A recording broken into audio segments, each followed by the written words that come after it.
You are managing a tech services business that might be running into momentum issues, and you're having to solve progressively one issue after another to gain momentum.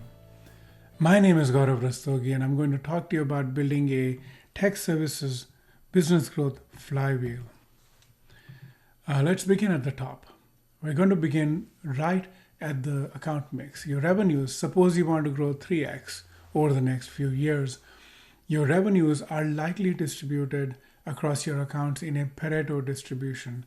90% of your revenue is coming from 10% of your accounts, your top 10% accounts. And that means that your growth needs to be coming in from these accounts. Some of these accounts will now go into stratospheric levels, into from large to super large accounts, and so on.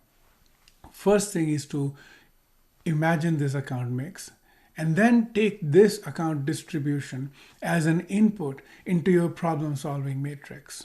Now you can convert this into a series of smaller bite-sized problems that you can solve to build your flywheel. Now, what is a flywheel? A flywheel is something that allows you to build up small changes over time so that over a long period of time, it has its own momentum and it seems to be working on its own. Similar to how you might have seen at a gym or at a stationary bike or a rowing machine.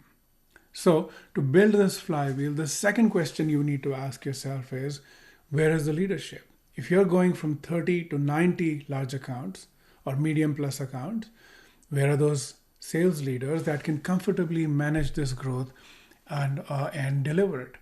That leads you to the next question. The more concentrated your account revenues, the more risk you have of relationships. So to keep growing reliably, the third question you need to ask yourself is, how do we deepen these relationships so that the growth is resilient, it's widespread and driven by the strength of the relationships? Then you ask yourself the question, how am I going to get growth? Forward momentum will come from the power of ideas that you take to the client and you propel their thinking forward. You don't just want to be an anonymous, faceless vendor that is waiting for table scraps of business, because then you get very little growth coming out. In order to drive growth, you're going to take ideas to the clients and be there as they think through it. This allows you to then win more business. The next question is, how do we enhance the deal making capacity? Clearly, you need to have more and larger deals because as you grow higher, the sweet spot of your deals must continue to grow. And so how do you deepen the relationships, take new ideas proactively to the clients, and then have a capacity for signing these large deals? Finally, the sixth and final question is, how do we drive growth in a disciplined manner with a steady operations clock, a data-driven culture, and systems that work seamlessly? You do not want to be calling your salespeople for data. It's a waste of their time, and it doesn't help you respond to the market with agility. So how do you create a discipline that allows you to work this entire flywheel seamlessly? Now, what you do with this flywheel, of course, is you then go to have a detailed set of requirements.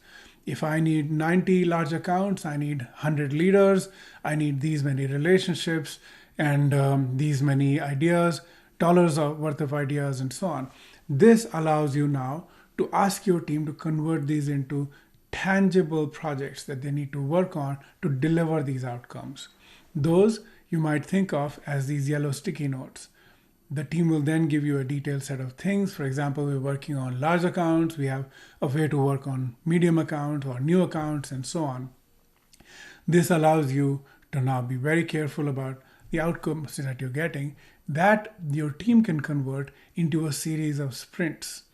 Why sprints? It allows you to layer this change over time. You make a little change, for example, in Q3 of the previous year, and then you let it sit.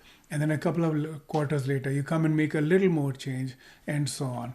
You do this to allow the change to settle. You don't want to subject your team to massive volumes of continuous and never-ending change because they will get tired and stop responding. This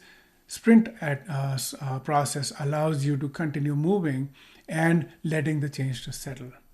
Now, my name is Gaurav Rastogi, and I have built these tech services flywheels for large, medium, and small size companies over the last 2 decades. And I'd be happy to give you more advice on how your flywheel is working and where your gaps might be.